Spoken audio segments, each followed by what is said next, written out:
alle herzlich willkommen heißen in dem tollen Nous souhaitons wünsche uns gemeinsam Gottes à tous chaleureusement an diesem Tag, la bienvenue an diesem au nom précieux du Seigneur et nous prions ensemble pour que Dieu nous accorde ses riches bénédictions en ce jour, en cet après-midi. Comme nous l'avons déjà dit tout à l'heure, nous aimerions que notre salle soit toujours pleine à craquer, car le message que nous avons, que nous portons, est bel et bien le message de Dieu. L'évangile de Jésus-Christ, avec tout ce qu'il implique, avec toutes les promesses pour la fin des temps, avec tout ce que Dieu a prévu dans son plan. Et il va sans dire que ce serait idéal que le monde entier apprenne ce que Dieu a prévu pour l'humanité. En quoi consiste son plan et de quelle manière il le mène à son accomplissement, voire à son achèvement en ces jours-ci. Avant de prier et de demander à Dieu sa bénédiction, j'aimerais lire quelques versets du chapitre 4 de Luc avant la prière.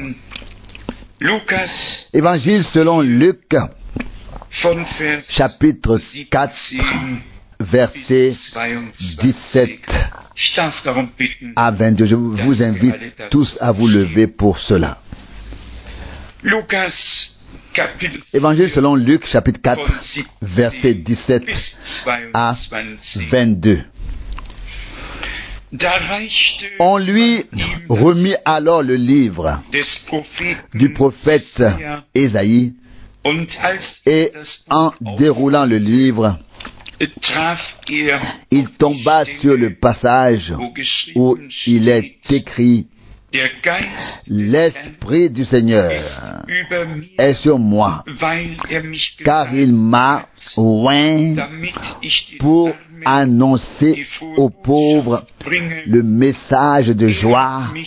Il m'a envoyé pour proclamer la libération aux captifs et le recouvrement de la vue aux aveugles, pour renvoyer les opprimés en liberté, verset 19, et pour proclamer une année de grâce du Seigneur, verset 20. Après avoir roulé le livre et l'avoir rendu au serviteur, il s'assit.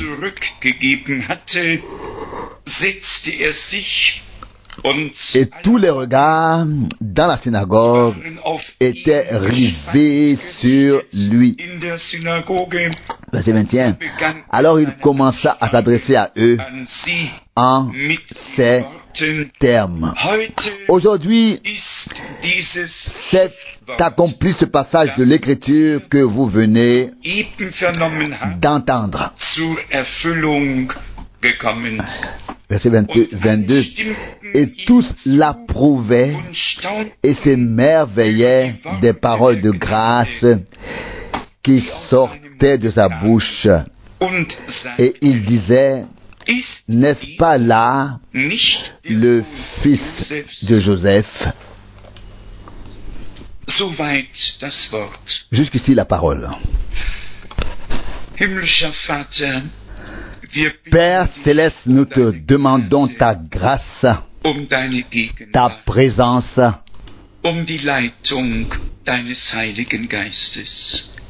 la conduite de ton Saint-Esprit. Ô Dieu, tu n'es ni une représentation, ni une illusion. Tu es le Créateur du ciel et de la terre. Tu es le juge suprême, tu es le Rédempteur et le Seigneur. Tu es un Dieu personnel qui est entré en communion avec les hommes. Tu nous as créés à ton image. Nous t'en prions, ô Seigneur. Parle-nous d'une manière toute particulière par ta parole et par ton esprit, d'une manière toute particulière.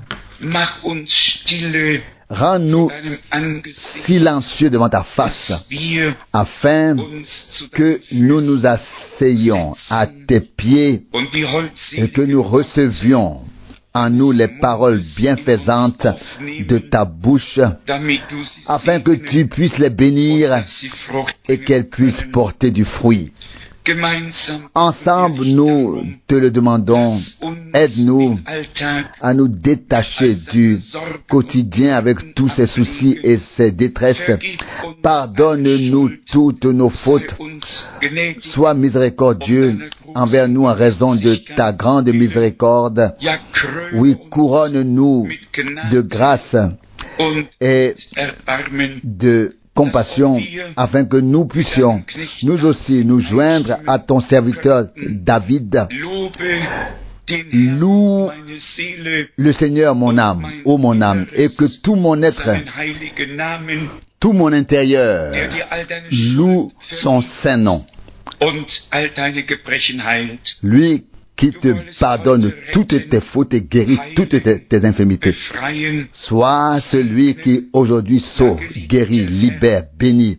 Oui Seigneur, bien-aimé, toi qui es ressuscité, révèle-toi comme le vivant, comme celui qui parle, comme celui qui agit, comme celui qui est présent, comme l'époux de notre âme qui reviendra bientôt.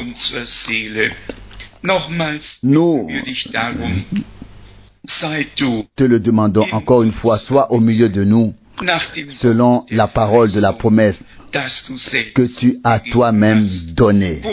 Là où 2 ou 3 sont réunis en mon nom, je suis au milieu d'eux.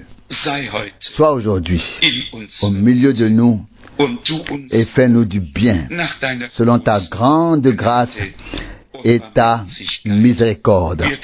Nous t'en rendons grâce au nom de Jésus. Amen. Amen. Vous pouvez vous asseoir.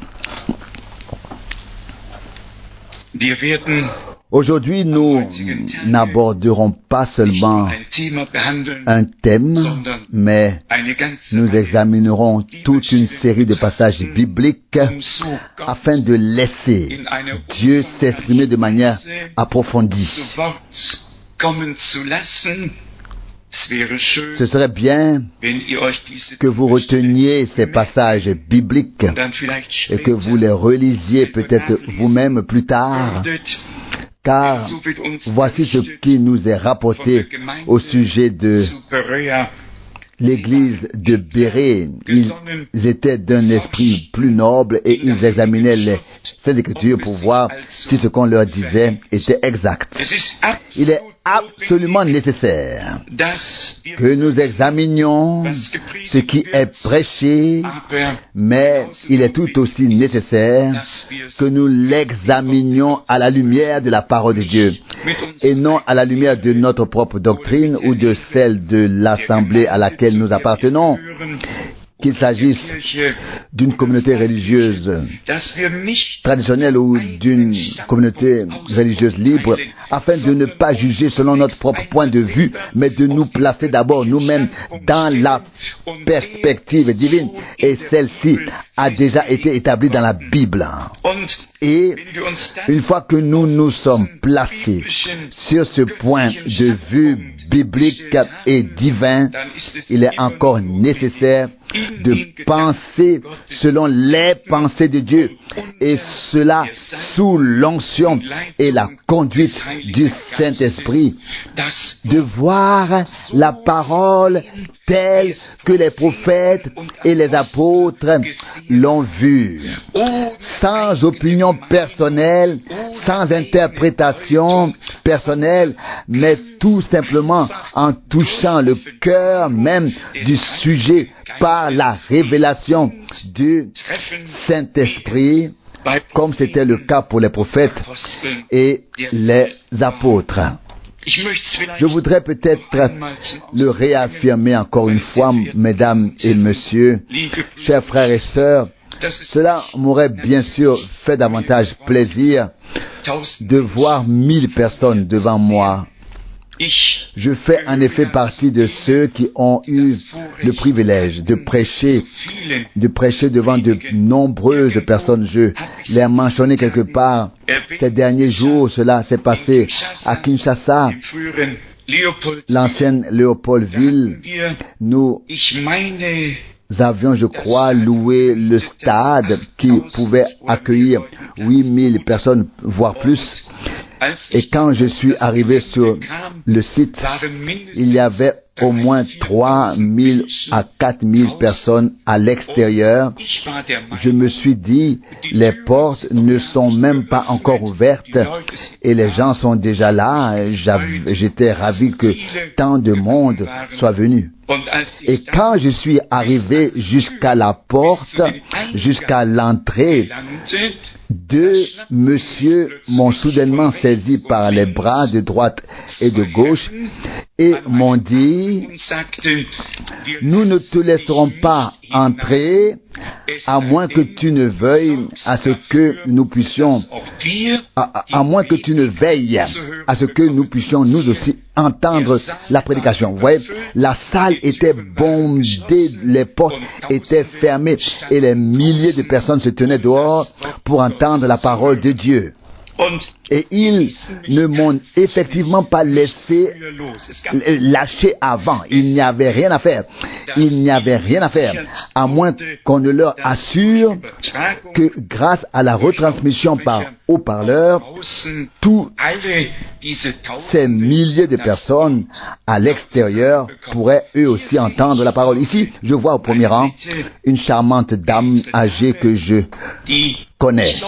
Je crois depuis très longtemps.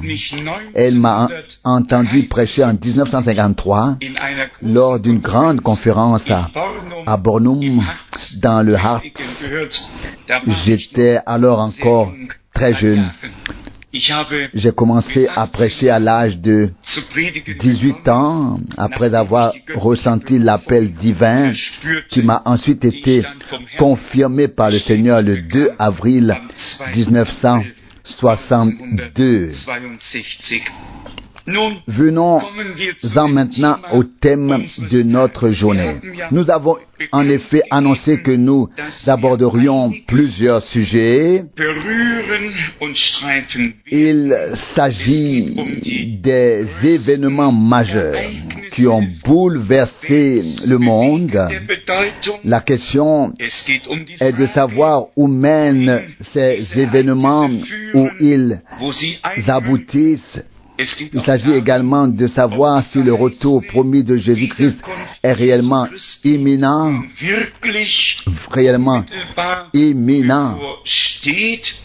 Existe-t-il seulement des réponses vagues à toutes ces questions que nous nous inventons, ou y a-t-il des déclarations claires à ce sujet dans la parole de Dieu?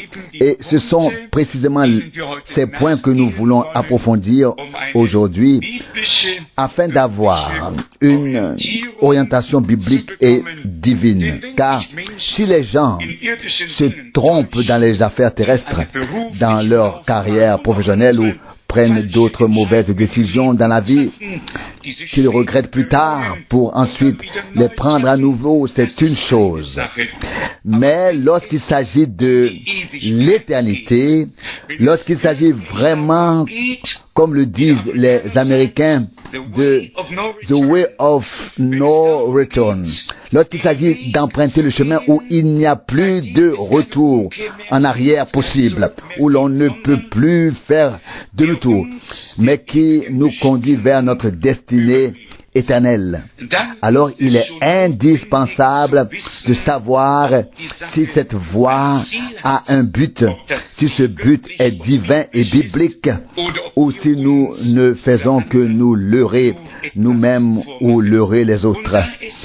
Et comme il y a tant de voies sur terre, et je vous prie de bien comprendre ceci, je ne suis pas ici pour me permettre de porter un jugement.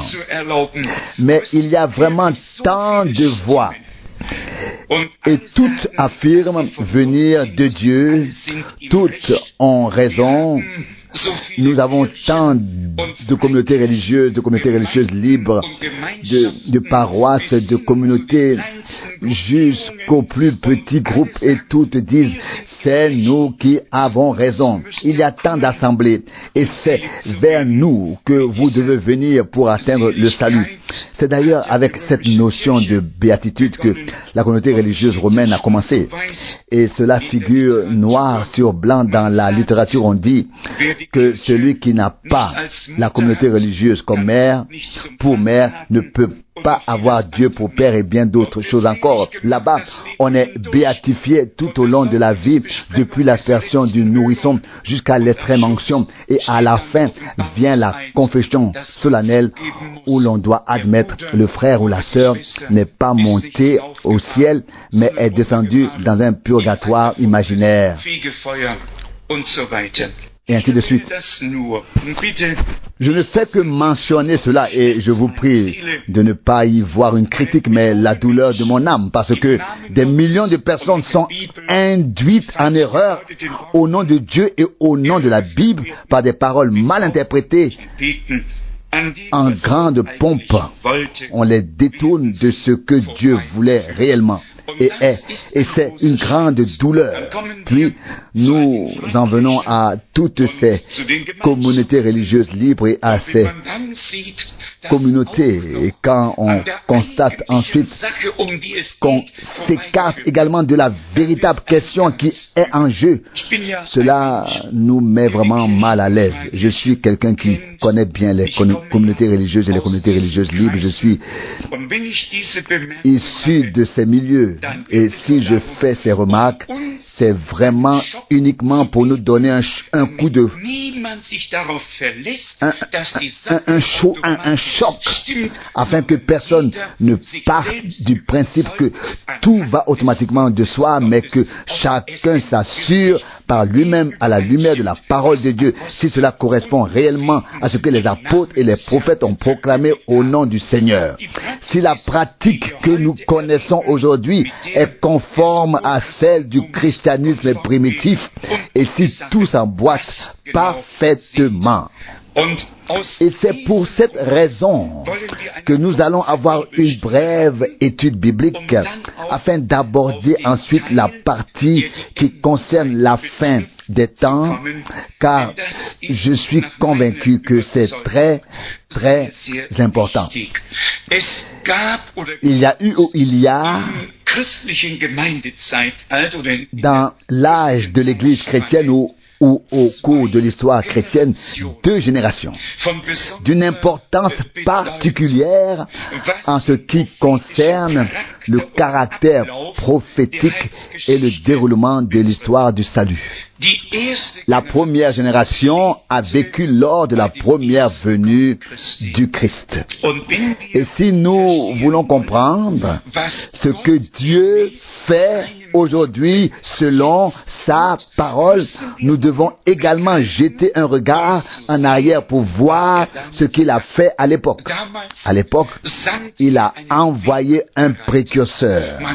On pourrait se demander, Dieu, le Seigneur, avait-il besoin d'un homme qui lui ouvrirait la voie, qui préparerait si bien tout pour lui?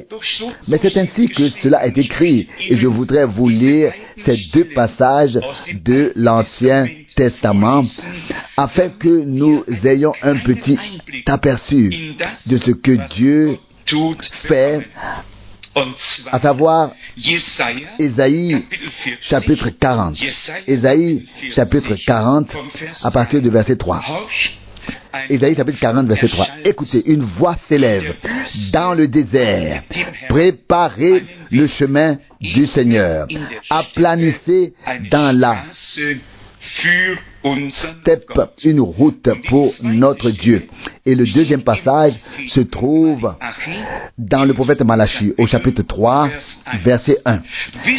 Sachez-le bien, j'envoie mon ange pour qu'il prépare le chemin devant moi. Ces deux passages bibliques sont résumés dans l'évangile selon Marc, au chapitre 1.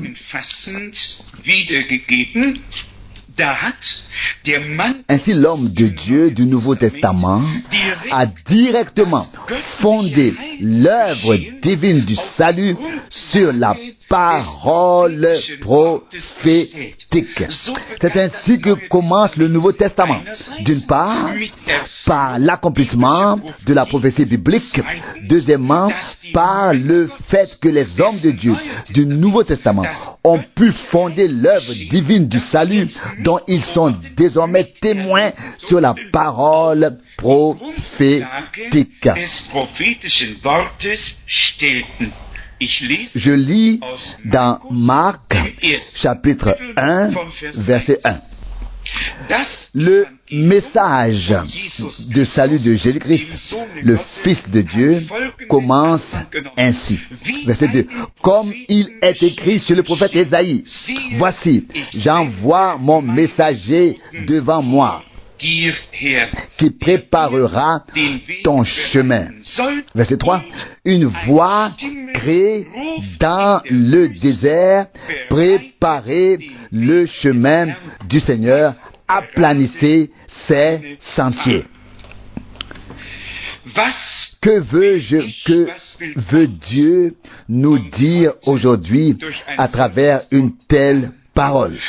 Ce ne sont pas des je pense ou je crois peut-être, mais des envoyés, des hommes envoyés par Dieu qui, sous la conduite et l'inspiration du Saint-Esprit, ont prédit dans l'Ancien Testament ce qui allait arriver et ils ont replacé dans son contexte biblique dans le Nouveau Testament ce qui s'est produit.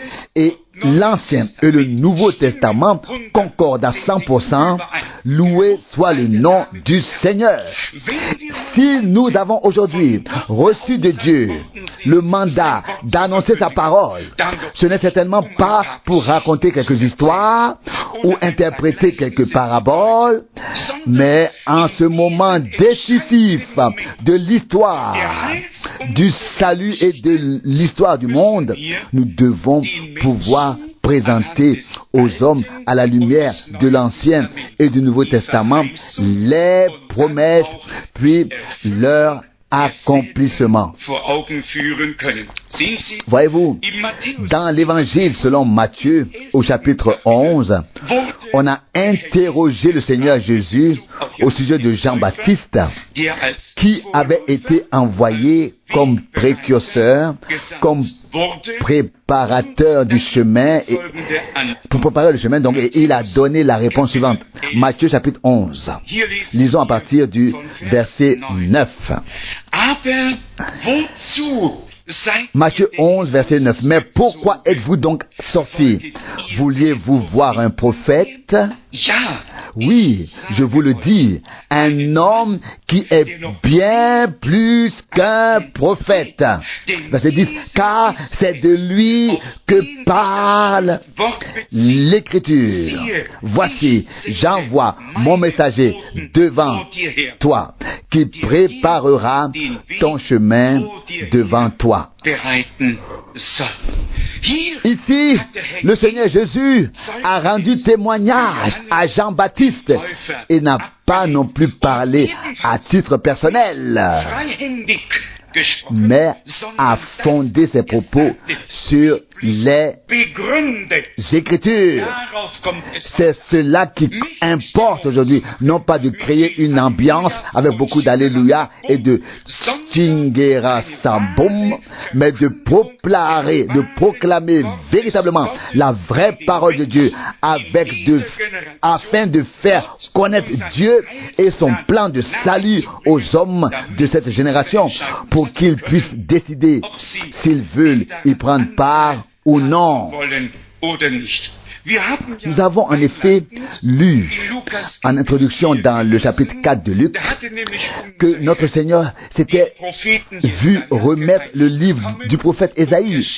Il en a ouvert le chapitre 61 et en a lu un passage.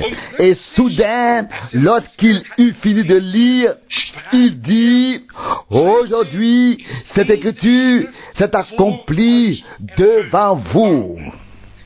Il referme le livre et des paroles bienheureuses sortirent de sa bouche. Ainsi, notre Seigneur, les prophètes et les apôtres, tout provenait en effet de la même source divine dont ils s'inspiraient. La même parole, dans le chapitre 1 de l'Épître aux Hébreux, verset 1, il est écrit que Dieu avait parlé de nombreuses manières au Père par les prophètes, mais qu'à la fin des temps, il nous a parlé dans le Fils. Et en son Fils, c'est dans le Fils que Dieu a tout résumé. La parole tout entière s'est faite chair et a habité parmi nous. Et nous avons contemplé sa gloire, la gloire du Fils, seul engendré, venu du Père, plein de grâce et de vérité. Les hommes de Dieu, que ce soit dans l'Ancien ou dans le Nouveau Testament, ont toujours communiqué au peuple ce qui était à l'ordre du jour dans le plan de salut de Dieu. C'est ce qu'ils ont transmis au peuple. C'est de cela qu'ils ont parlé, c'est sur cela qu'ils ont écrit. Je voudrais lire quelques passages concernant la responsabilité liée à un appel divin, tiré de l'Épître aux Colossiens, chapitre 1, Colossiens chapitre 1, verset 1, du verset 24. Je me réjouis des souffrances que j'ai à endurer pour vous, et je complète dans ma chair ce qui manque aux souffrances du Christ en faveur du corps, c'est-à-dire de l'Église. Verset 25. Dont je suis devenu le serviteur en vertu de la charge que Dieu m'a confiée à votre égard, afin d'annoncer pleinement la parole de Dieu. Afin d'annoncer parfaitement la parole de Dieu. Nous remarquons bien qu'il ne s'agit pas ici d'un philosophe ou d'un théologien, mais d'un homme de Dieu conscient de sa responsabilité devant Dieu. Il savait bien qu'il n'agissait pas de son propre chef, mais qu'il avait été placé dans ce ministère en vertu d'un appel divin. Il n'avait pas le choix, car Dieu l'avait destiné à cela. Il dit ici, dont je suis, au verset 25, dont je suis devenu le serviteur en raison de la charge d'intendant qui m'a été confiée par Dieu, non pas par un comité, ni par un séminaire quelconque, ni par n'importe qui d'autre, mais par Dieu, qui m'a été confié en ce qui vous concerne. Verset 25. Et dans quel but? Quel était l'objectif pour accomplir pleinement, pour apporter pleinement, parfaitement la parole de Dieu? Nous lisons à propos de la parole de Dieu dans Ésaïe 55 qu'elle ne revient pas sans effet, à vide, mais qu'elle accomplit ce pourquoi Dieu l'a envoyé. Or, il est dit dans Romains chapitre 10, comment quelqu'un peut-il prêcher sans avoir été envoyé? Comment les hommes peuvent-ils croire sans avoir entendu? Ce n'est donc qu'alors que Dieu peut, par sa parole, accomplir ce pourquoi elle a été envoyée lorsque cette parole précise de la promesse a été prêchée, reçue avec foi, et que Dieu peut veiller sur cette parole que nous recevons afin de la faire devenir une réalité divine en nous et à travers nous. Il ne s'agit pas ici aujourd'hui d'une théorie. Il s'agit aujourd'hui de la réalité divine dans ta vie et dans la mienne. Nous voyons en Jésus-Christ notre Seigneur, la parole faite chair. Comment cela s'est donc passé? L'ange Gabriel est venu vers Marie, lui a annoncé qu'elle enfanterait un fils auquel elle donnerait le nom d'Emmanuel, car il sauvera son peuple de ses péchés. Voyez, telle est la voix de Dieu, la parole de la promesse. Et lorsque la parole de la promesse est accueillie, alors l'esprit de la promesse vient pour rendre vivante en nous la parole que nous avons accueillie. C'est la seule façon dont une nouvelle naissance est possible. Il y a aujourd'hui beaucoup de gens qui parlent de nouvelle naissance, de conversion, d'autres expériences. Et comme je l'ai dit hier ou avant-hier, soit à Hambourg, soit à Berlin, lors d'un de mes derniers vols à travers les États-Unis, l'hôtesse de l'air m'a accueilli en me demandant « Êtes-vous né de nouveau ?» Et bien sûr, j'ai répondu « Je suis né de nouveau, mais qu'en est-il de vous ?» Et c'était en quelque sorte une réaction spontanée. On m'a alors dit la moitié des habitants des États-Unis d'Amérique sont des personnes nées de nouveau, y compris Jimmy Carter et tous les autres. Si seulement c'était le cas, alors nous voudrions remercier Dieu du fond du cœur, car le monde serait déjà bien différent aujourd'hui. Jésus a dit, dans l'Évangile selon Jean, au chapitre 3, en vérité, je vous le dis, je te le dis plutôt, si un homme ne naît de nouveau, il ne peut voir le royaume de Dieu. Nous pouvons prêcher le royaume de Dieu. Nous pouvons en rêver. Nous pouvons en chanter les louanges. Mais nous ne le verrons pas à moins d'être nés de nouveau par la semence divine de la parole, par l'engendrement du Saint-Esprit pour une espérance vivante grâce à la résurrection, par la résurrection de Jésus-Christ d'entre les morts. Vous, mesdames et messieurs, frères, chers frères et sœurs, n'êtes-vous tout de même, vous n'êtes tout de même pas venus ici pour que je vous présente cet après-midi un aménagement intérieur ou une ambiance un peu religieuse. Vous êtes ici aujourd'hui, que vous le saviez à l'avance ou non, n'a aucune importance. Pour l'instant, vous le savez désormais au plus tard. Vous êtes ici aujourd'hui pour être informé par Dieu, sur Dieu, avec Dieu, pour vous familiariser avec ce qu'il a prédit dans sa parole. Et le reste vous appartient ensuite. Ce n'est qu'au jour du jugement dernier que personne ne pourra se plaindre auprès de moi que cela n'ait pas fonctionné, mais que cela est mal tourné. Dans le chapitre 1 de l'épître de Jacques, je lis ce qui concerne ce sujet que nous venons d'aborder. Jacques chapitre 1 verset 18, c'est par sa libre volonté d'amour qu'il nous a engendrés par la parole de vérité afin que nous soyons en quelque sorte les prémices parmi ces créatures. Jacques 1 verset 18.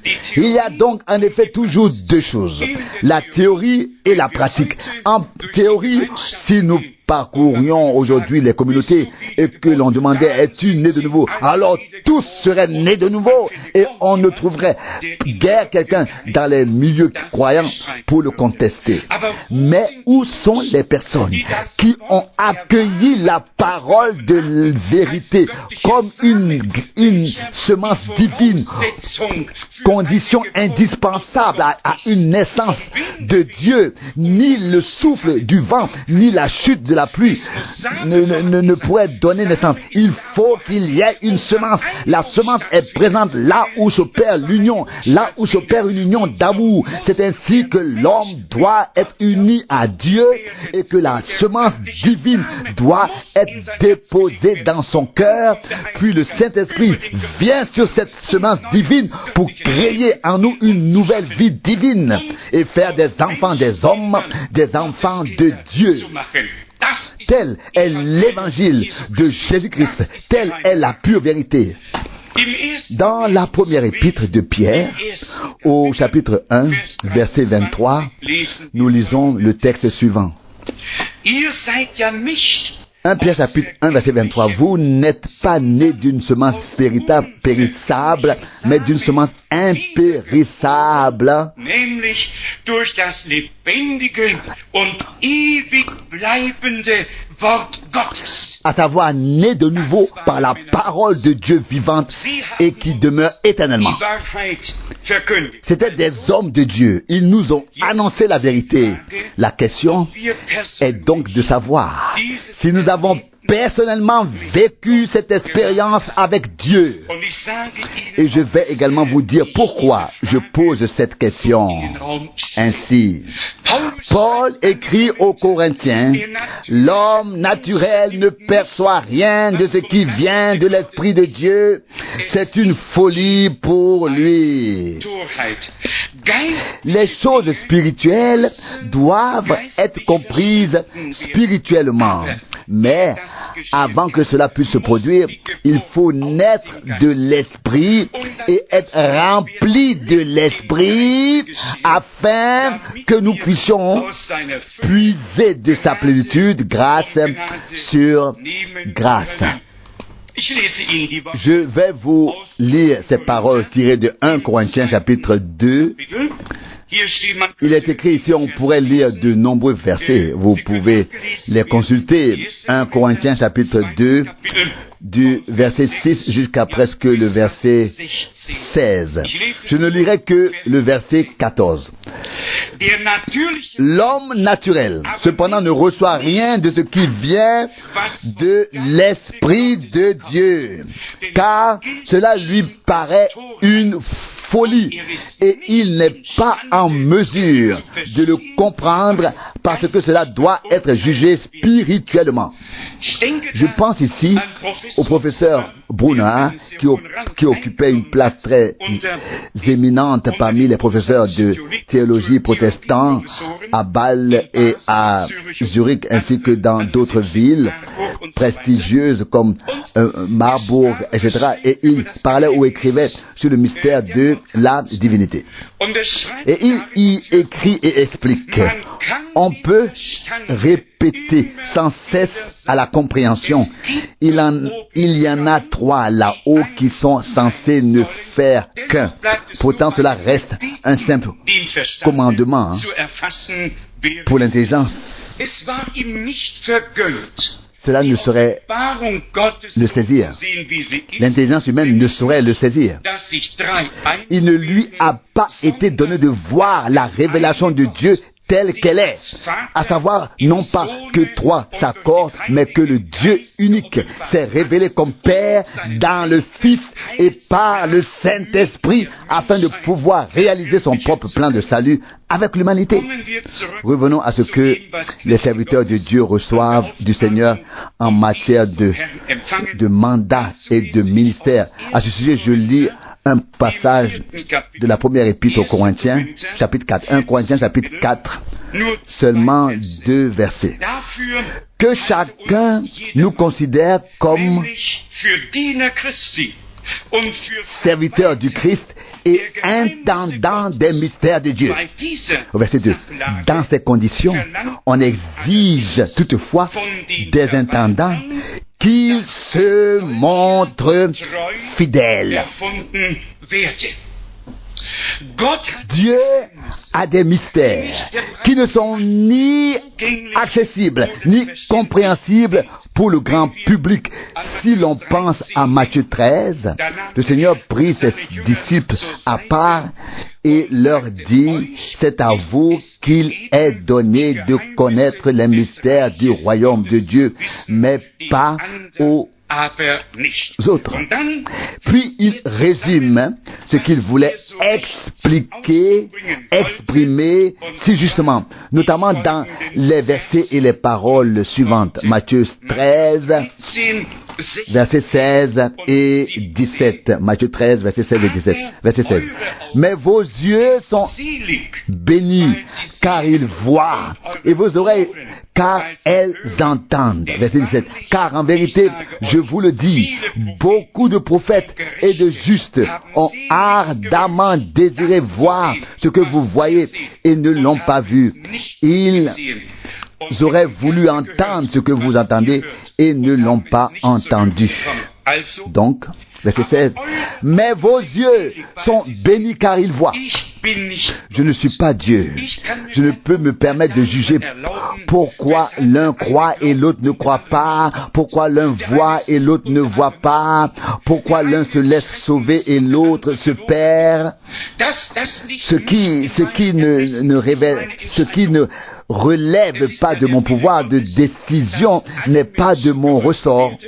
C'est en effet la volonté de Dieu que tous les hommes soient sauvés et qu'ils viennent tous à la connaissance de la vérité. Or, Dieu savait et connaissait avant même la fondation du monde qui aurait la foi et qui ne l'aurait pas. Il a donc pu inscrire les noms de ceux qui auraient la foi dans le livre de vie dans le livre immolé de l'agneau avant la fondation du monde. Comme cela nous est rapporté dans l'Apocalypse 13 et à plusieurs endroits des Saintes Écritures. Passons au texte suivant tiré de la deuxième épître aux Corinthiens et au chapitre 5, nous entrerons alors immédiatement dans la réflexion proprement dite dont il est question. 2 Corinthiens chapitre 5. Ici nous lisons le verset 19, du verset 19 au verset 21. Verset 19. 2 Corinthiens 5. Car Dieu était en Christ, réconciliant le monde avec lui-même, ne leur imputant pas leurs transgressions et ayant déposé en nous la parole de la réconciliation. Verset 20. C'est donc au nom de Christ que nous parlons comme ses envoyés, aux traductions comme ses messagers, puisque c'est Dieu qui avertit par notre intermédiaire, nous vous supplions au nom de Christ, laissez-vous réconcilier avec Dieu. Celui qui n'a point connu le péché, il a fait devenir péché pour nous, afin que nous devenions en lui justice de Dieu, afin que nous devenions en lui la justice de Dieu. Nous avons donc ici sous les yeux la rédemption accomplie, la rédemption réalisée. Dieu voulait sauver l'humanité. Dieu est éternel. Son plan est un plan éternel. Dieu ne se contente pas de voir l'homme s'épanouir comme une rose, puis se faner lentement pour finalement disparaître. Dieu a créé l'homme à son image afin d'avoir une communion éternelle avec lui. Depuis la chute, l'homme s'est égaré, s'est séparé de Dieu et est tombé sous l'emprise du malin. Et voici le point essentiel. La déformation et la perversion de la parole ne datent pas seulement de 2000 ans. Elles ont commencé dans le jardin d'Éden. C'est là que l'ennemi, sous la forme du serpent, est venu et a dit, Dieu aurait-il vraiment dit? C'est alors que l'ennemi de Dieu a commencé à semer le doute dans l'esprit des hommes, un doute à l'égard de Dieu et de sa parole. Aujourd'hui encore, l'humanité est tourmentée par des doutes à l'égard de Dieu et de sa parole. Et ce sont de véritables démons qui tourmentent les hommes en leur faisant sans cesse poser la question, mais la parole de Dieu est-elle vraiment vraie? Qui était présent et qui peut le confirmer? Et ainsi de suite. Que j'ai assisté ou non à la création. La majestueuse création existe encore aujourd'hui, telle que Dieu l'a fait naître, l'a appelée à l'existence. La question n'est pas du tout de savoir si nous étions présents ou pas. La question est de savoir si nous avons un bon sens et si nous comprenons qu'il doit bien y avoir un créateur derrière cette majestueuse création. Comment pourrait-il y avoir une création sans créateur? Si je vous disais que ce misérable pupitre s'est fabriqué tout seul, vous vous taperiez la tête, peut-être même la mienne. Non, rien ne s'est jamais fabriqué tout seul. Dieu est le créateur de toutes choses et quiconque comprend un temps soit peu l'univers le saura. Il en saura davantage que Lindbergh lorsqu'il a traversé l'océan à bord du premier avion à la fin des années 1920. Il en saura sans doute un peu plus. Mes chers amis, nous vivons. J'ai visité 104 pays. Il vaut bien mieux prêcher aux païens qu'aux chrétiens incrédules. Vous me croyez? Bien sûr. Car là-bas, on peut encore véritablement se présenter avec le message divin et on peut y proclamer la parole de Dieu du fond du cœur. Ici, on entend encore, oui, prouvez-le nous. Je n'oublierai jamais ce jour-là. C'était un Hambourgeois avec qui j'étais sur le bateau reliant l'Europe à Terre-Neuve, et il m'a vu lire la Bible. On a bien le temps de lire la Bible pendant ces 11 jours. Et voici qu'il est venu me dire, vous lisez ce livre de contes? Et je me suis dit en moi-même, la parole de Dieu qui m'est si précieuse là, il la qualifie de livre de contes.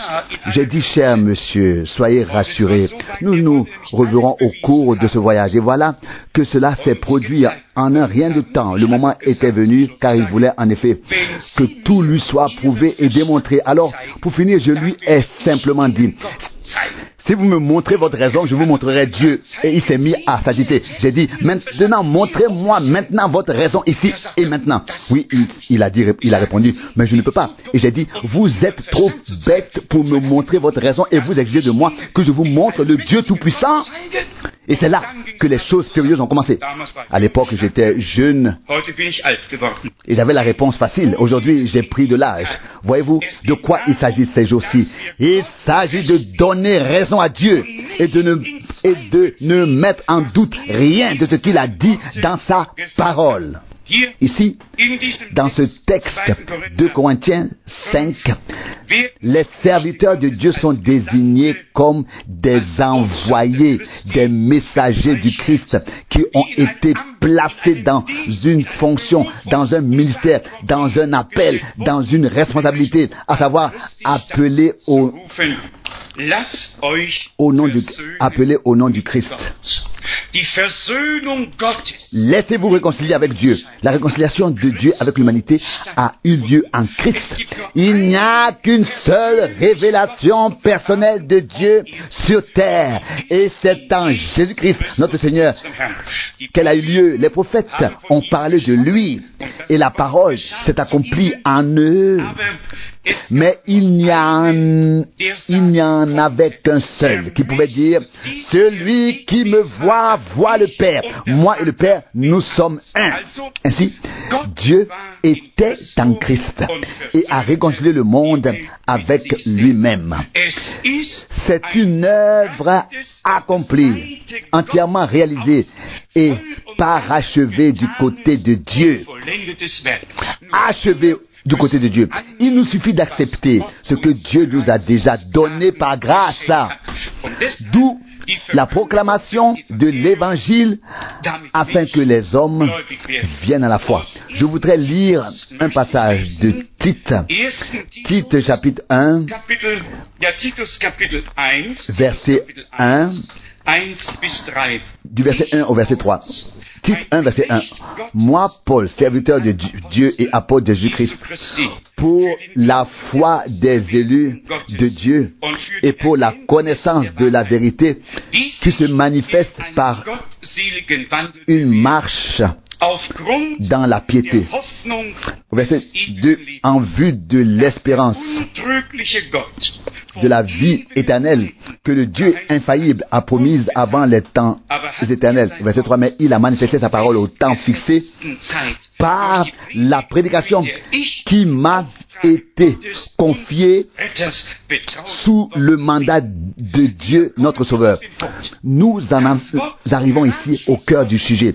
La parole, le dessein de Dieu était établi depuis toute éternité. Les prophètes ont prédit ce qui allait arriver.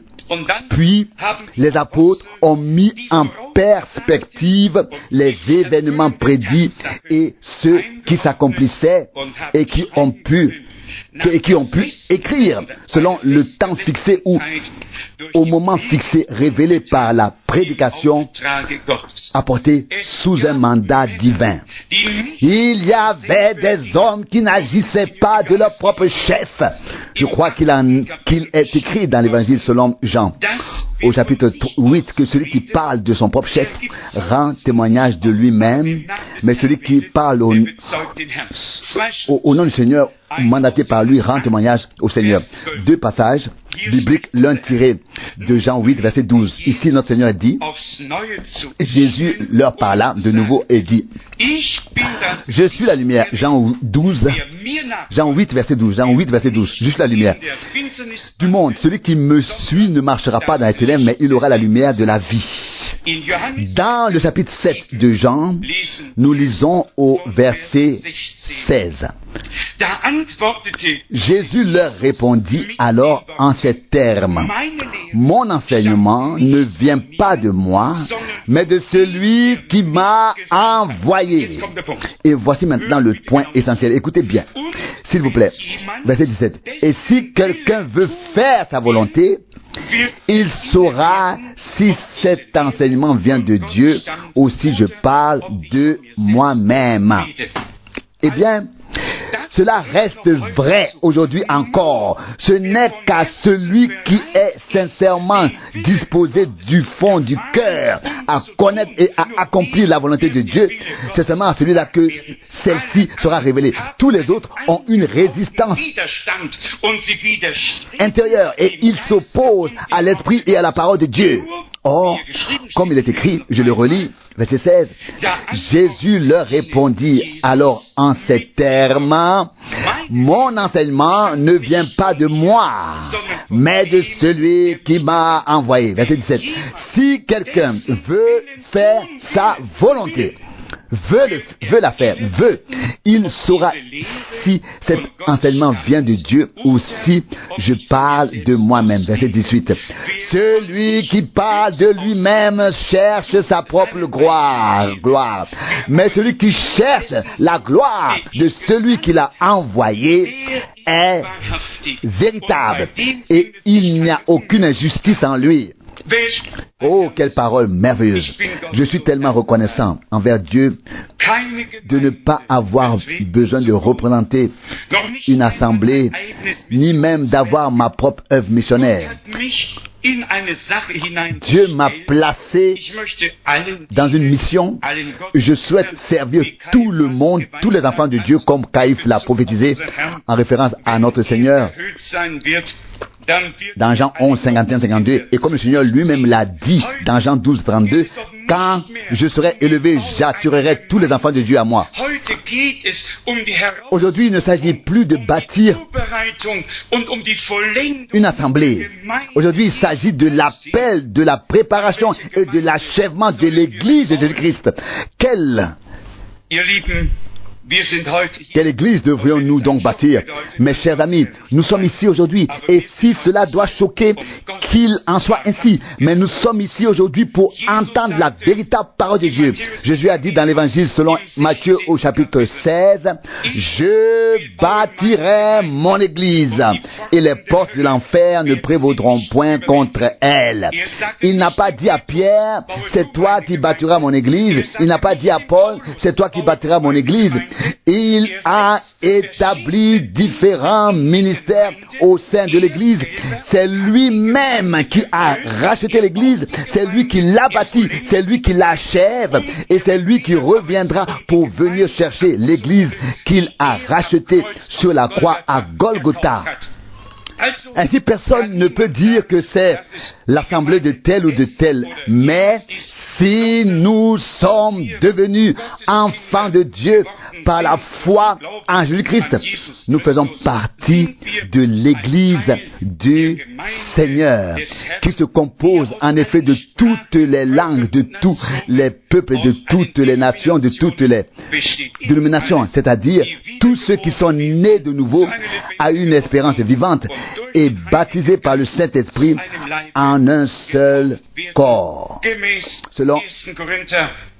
Donc baptisés dans un seul esprit pour former un seul corps, selon 1 Corinthiens chapitre 12 versets 12 et 13. Venons-en à l'ordre divin, au mandat divin. À ce sujet, je lis les Actes des Apôtres, chapitre 1 versets 2 et 3. Jusqu'au jour, verset 2, jusqu'au jour où, par le Saint-Esprit, il confia ses ordres aux apôtres qu'il avait choisis, puis fut élevé au ciel. Il y a deux sortes de choses. Il y a ceux qui s'imaginent avoir un mandat, et il y a ceux qui sont investis de son mandat, qui ne sauraient pas du tout ce qu'ils devraient faire s'ils n'avaient pas été désignés d'une manière ou d'une autre pour ce mandat. Si nous nous penchons sur l'Ancien Testament, nous voyons que les mandats des hommes de Dieu étaient toujours différents. Noé avait son mandat, Abraham le sien, Enoch le sien, Moïse le sien, Josué le sien, Job, tout cela était Élie, Élisée, tout cela. Aucun ne copiait l'autre, chacun avait son mandat original. Et à propos de Noé, il est dit, il fit tout exactement comme le Seigneur le lui avait ordonné. Et à propos de Moïse, il est dit, donc Genèse 6, 22 et puis Exode 25, verset 40, il fit tout comme cela lui avait été montré sur la montagne sainte. Et à propos d'Élie, il est dit dans 1 Roi 18, verset 36, j'ai fait tout cela selon la parole du Seigneur. Ainsi, les hommes de Dieu sont placés à l'œuvre de Dieu par la puissance d'un appel divin afin de proclamer à l'humanité conformément au déroulement de l'histoire du salut, la parole de l'heure et ce qui est précisément dans le plan de Dieu. Les véritables hommes de Dieu ont une vue d'ensemble de ce que Dieu a fait dans le passé, de ce qu'il fait dans le présent et de ce qu'il fera encore à l'avenir. Il y en a qui regardent la Bible avec un certain mépris et disent, ah oui, c'est un livre qui parle d'Israël et de ce qui s'est passé il y a 2000 ans. C'est quand même... à quoi me sert ce livre? Ce ne sont que des vieilles histoires. Que vais-je bien pouvoir en faire aujourd'hui? Au XXe siècle, oui. Qui étaient donc ces Paul, Matthieu, Pierre ou Jean? Ah, ces gens-là, en quoi m'intéressent-ils aujourd'hui? Voyez-vous, ce n'est pas du tout comme ça. C'est tout à fait différent. Dieu a toujours eu ses serviteurs et ses messagers. En tout temps, ce que nous devons trouver, c'est ce fil conducteur de la prophétie biblique qui traverse l'Ancien et le Nouveau Testament et nous voyons Dieu nous éclairer sur le passé, le présent et l'avenir, et où nous obtenons une vue d'ensemble de tout le dessein du salut de notre Dieu. Je veux dire, c'est écrit dans l'Épître aux Hébreux, en lien avec l'Ancien Testament. L'homme de Dieu a ici dans Hébreux 3 consigné et exprimé ce qui suit. Hébreux chapitre 3 verset 5. Hébreux chapitre 3 verset 5. Quant à Moïse, il a certes été fidèle dans toute sa maison en tant que serviteur, afin de rendre témoignage à ce qui devait être annoncé comme révélation. Pas seulement les 10 commandements, pas seulement toutes les descriptions des sacrifices, il était destiné à rendre témoignage de ce qui devait être proclamé plus tard sous forme de révélation.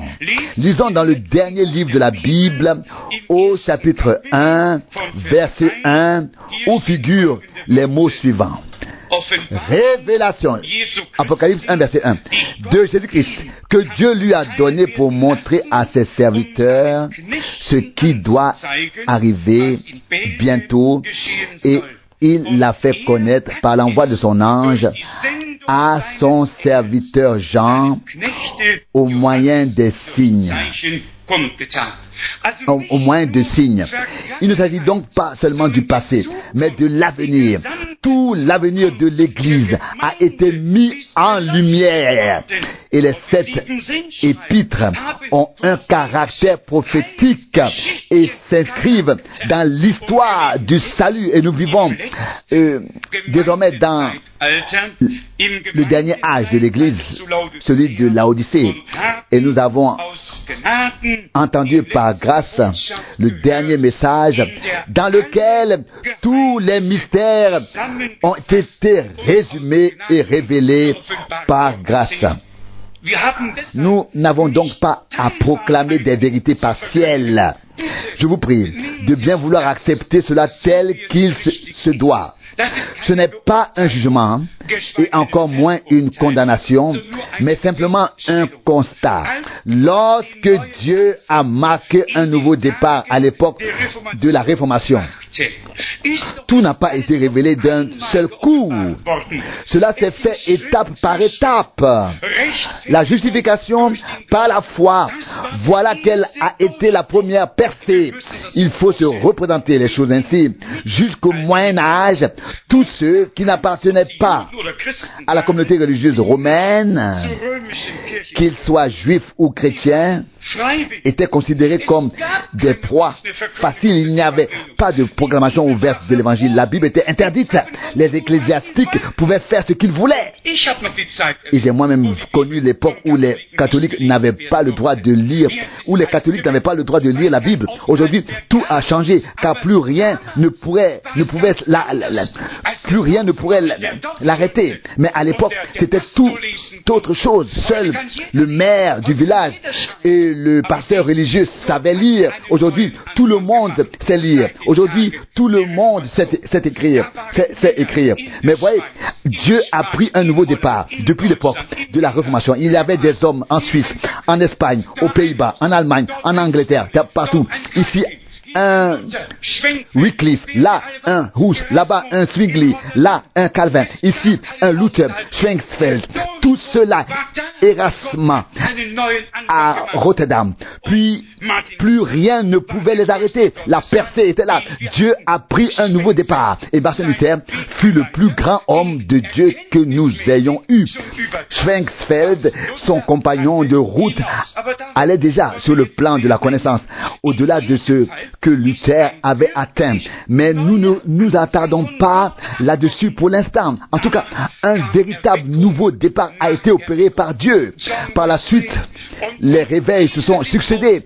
John Wesley et bien d'autres se sont levés pour proclamer la parole. William Booth et tous ceux qui les ont précédés. Puis vint Moody, puis Sankey, puis Finney, puis ils vinrent les uns après les autres et jusqu'au tournant du siècle. Un Wigglesworth, par ici, un Dr. Price, par là. Dieu avait des hommes partout et à toutes les époques. Mais nous vivons désormais à la fin des temps. Et si vous, mesdames et messieurs, chers amis, chers frères et sœurs, pensez que je ne sais pas de quoi je parle, alors vous vous trompez. Je ne parcourrais pas le monde entier si je ne savais pas de quoi je parle et en qui je crois. Nous vivons dans les derniers temps. Nous y reviendrons très clairement dans un bref résumé.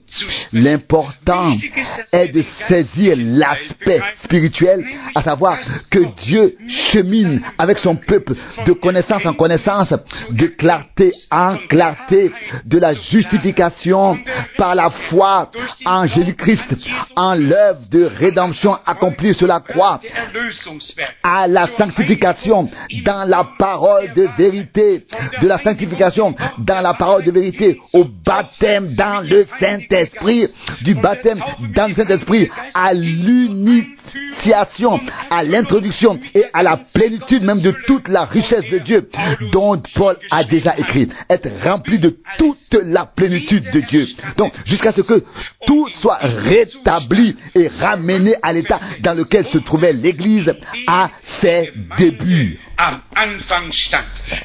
Jésus-Christ est l'alpha et l'oméga, le premier et le dernier, celui qui est, qui était et qui vient. Tout comme il a agi au commencement, il agira ainsi à la fin. L'Église que Dieu appelle aujourd'hui, dans laquelle tout sera rétabli, devra être retrouvée à la fin, dans le même état, dans la même puissance, dans la même doctrine, dans le même enseignement. Tout devra être et sera à la fin tel qu'il était au commencement. Lorsque Jésus reviendra, il est écrit à son sujet et au sujet de l'événement de son retour, dans Matthieu 25, et celles qui étaient prêtes entrèrent avec lui au festin des noces et la porte fut fermée. Il y a des gens qui disent que le Seigneur Jésus est déjà venu. Et cela me fait tout de même un peu sourire, même si cela me fait de la peine, mais je dis, tant que je suis encore sur terre, il n'est pas venu. Car s'il vient, alors je m'en vais, je m'en irai. Car il est écrit, je m'en vais vous préparer une place et je reviendrai pour vous prendre avec moi afin que vous soyez vous aussi là où je suis. Jean 14, verset 1 à 3. Et il en restera ainsi. Jésus ne reviendra pas sur cette terre. C'est pourquoi il a mis en garde et a écrit ou fait écrire, si l'on dit il est ici, il est là, il est dans le désert, il est dans les chambres, ne le croyez pas. Car de même que l'éclair part de l'est et brille jusqu'à l'ouest, de même sera le retour du Fils de l'homme. Et quand il s'agit de la parole de Dieu, frère, Franck ne fait aucun compromis. Vous pouvez me prendre la tête, mais pas de compromis. L'avez-vous entendu? Vous pouvez prendre ma tête, vous pouvez me décapiter, mais vous n'obtiendrez aucun compromis de ma part quand il s'agit de la sainte parole de Dieu. Car j'ai été appelé à proclamer la vérité de la parole de Dieu et je suis prêt à la payer de ma vie. C'était très clair. Nous continuons maintenant. Mais les choses s'améliorent un peu. Ceux qui doivent partir peuvent le faire. Nous n'en voulons à personne. Après tout, le temps est compté pour tout le monde.